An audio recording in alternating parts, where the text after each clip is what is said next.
CCTV ফুটেজের এই ছিনতাইয়ের ঘটনা গত 15ই নভেম্বর চট্টগ্রাম রেল স্টেশনের ৮ নং প্ল্যাটফর্মের, যেখানে দেখা যাচ্ছে ৩ জন ছিনতাইকারী এক যাত্রীকে জিম্মি করে তার সবকিছু হাতিয়ে নিচ্ছে। যাত্রীদের অভিযোগ, রাত হলেই চট্টগ্রাম রেল স্টেশন পরিণত হয় অপরাধের স্বর্গরাজ্যে। চুরি, ছিনতাই, যাত্রীদের ব্যাগ ডাকাতি, মাদক কেনাবেচা ও পতিতাবৃত্তিসহ এমন কোনো অপরাধ নেই যা এখানে ঘটছে না। যাত্রীরা জানান, চট্টগ্রাম রেলওয়ে স্টেশনের মূল ভবন ও প্ল্যাটফর্মগুলোর বেশিরভাগ জায়গায় ঘিরে সক্রিয় রয়েছে একাধিক ভাসমান অপরাধী চক্র। বিভিন্ন সময়ে যাত্রী ও পথচারীদের মূল্যবান সামগ্রী ছিনতাই করে তারা। রাত্রে ১২টা-১টার পরে ছিনতাই ও বিভিন্ন জায়গায় বিভিন্ন কিছু হয়।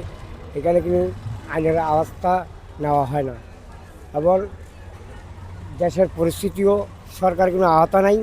ওই জন্য যেভাবে যেখান থেকে পারে এখান থেকে ছিনতাই করে খায়, এখানে লুটপাট করে খায়।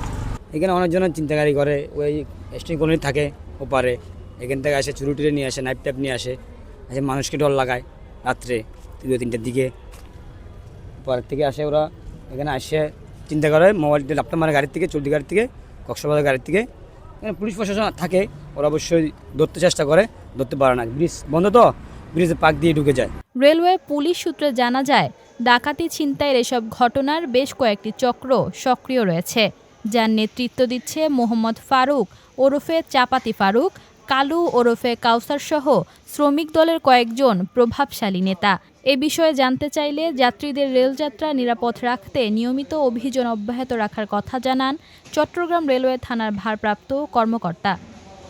আমরা এখানে চাপাতি ফারুক সহ যারা সাধারণত সংঘবদ্ধ এখানে ছিনতাইকারী রয়েছে, এদের বিরুদ্ধে অতীতে আমরা প্রায় 2-3টা মামলা নিয়েছি, ডাকাতি প্রস্তুতি মামলা, এবং প্রত্যেকটা মামলায় ওদেরকে অ্যারেস্ট করে পর্যন্ত চালান দেওয়া হয়েছে।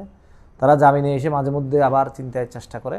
আমাদের প্রতিনিয়ত এদের বিরুদ্ধে অভিযান অব্যাহত আছে। পুলিশ বলছে, নানা সময় অপরাধীদের গ্রেপ্তার করলেও জামিন বের হয়ে তারা আবারও ছিনতাই ও ডাকাতির কাজে জড়িয়ে পড়ছে। পুলিশের নিয়মিত নজরদারি থাকলেও প্ল্যাটফর্মের শেষ মাথায় যাত্রীকে টার্গেট করে মূলত ছিনতাই করছে এসব চক্র।